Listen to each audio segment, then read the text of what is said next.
A radical choice for love.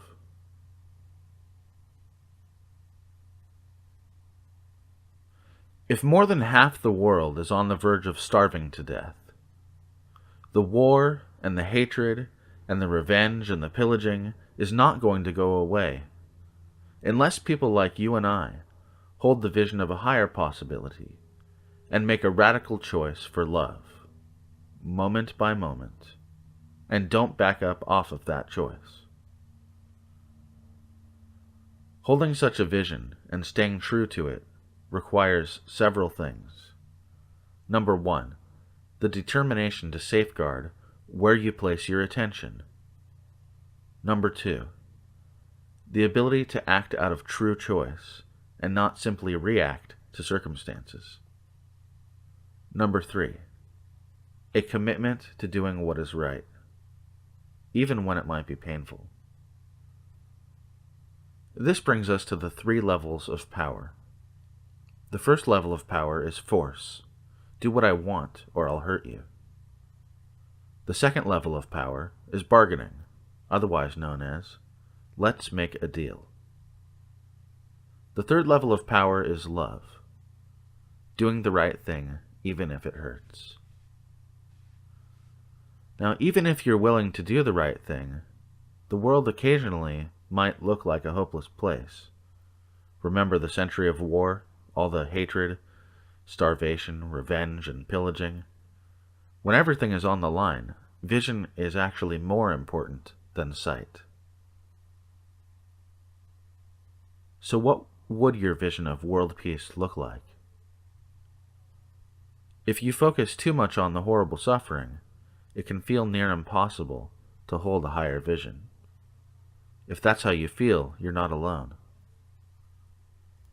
Fortunately, we live in a world where many people have formed personal and collective visions of peace. One of the most beautiful and comprehensive examples was written by the Global Association for New Thought, and this is how it reads. The world's people have spontaneously awakened from their collective dream of separation and limitation into the glorious realization that all is one, and the one becomes the many. We live in a unitive consciousness from which our world naturally organizes itself. Every citizen of planet Earth understands and lives from the principles of co-creation, the guiding value of which is the Golden Rule.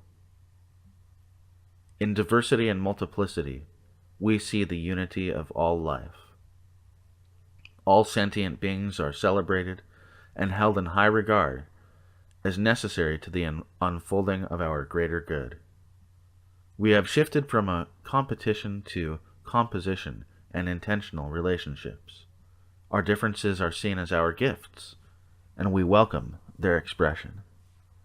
Religious traditions are understood as cultural perceptions of the divine that have led the world into a trans-denominational convergence. We have embraced the ancient wisdom of the world's spiritual traditions, bringing a peace from within which is manifested fully in our world.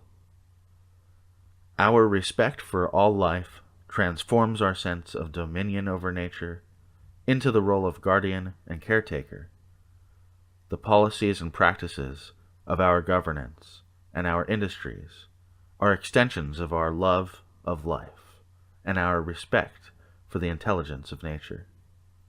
We now see that true profit is the benign impact that our choices have on future generations. Our first priority is the benefit afforded to the whole system. Our wise choices have resulted in the renewal and restoration of Earth's natural ecology and her resources. We honor our planet as the mother body which gives us our daily bread. Global resources are shared by all, eliminating the concept of first and third worlds. Ethnocentric nationalism fades away as spirit communities replace political and special interest groups. Our experience of unity creates our shared goals and mutually beneficial strategies. While individual expression is welcomed as the evidence of genius within, we hold our common good in the highest regard. Our self-expression is encouraged through all of the arts. We honor our musicians and mathematicians equally. The concept of violence is non-existent in our consciousness, and therefore non-existent in our world. We have shifted from weaponry to creativity. Prison systems have been replaced with true centers for rehabilitation, based on compassion and empathy. Our spiritual understanding and more holistic lifestyles have brought forth a natural prosperity, proving the truth that abundance is our birthright. We distribute goods and resources from the premise that there is enough of everything for everybody. We prove the principle of co-creation by our actions. We have learned to harness infinite universal energy, supporting and enhancing all life. Our spiritual wholeness is accepted by all as the source of our physical health. Hospitals give way to centers of spiritual well-being, and we encourage the application of what works to bring about the full restoration of natural vitality. Children are taught early to meditate upon the pattern of wholeness within them and to gratefully acknowledge its reflection as the body. In our awakened world, children are known to be both teacher and student. They are seen as sacred treasures, as our elders are. In our world, every child is a member of every family. Educational systems emerge which focus on the practice of self-discovery and which teach the principles of co-creation and the unity of life. There is an emphasis on conscious communication and intentional speech. Our leaders understand that loving and respectful relationships are the key to human freedom and cooperation. We have become self-governing and self-organizing. Each person holds their highest vision as their personal destiny. Relationships are formed to support and encourage the full revealing of one's true self. Our families, communities, and nations consistently reflect the ethic, as above, so below, as within, so without. It is done to us as we believe.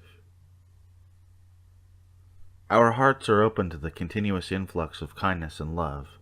Our minds are alert to the impulse of the divine which guides and directs us. We have come to know ourselves as one human family. As a result, our individual and collective choice to awaken to the eternal truth of our unity with our source and with all of life, and because we have chosen to live as universal citizens who are responsible for our immediate experience and our continuum as an evolving species, the kingdom of heaven is made manifest.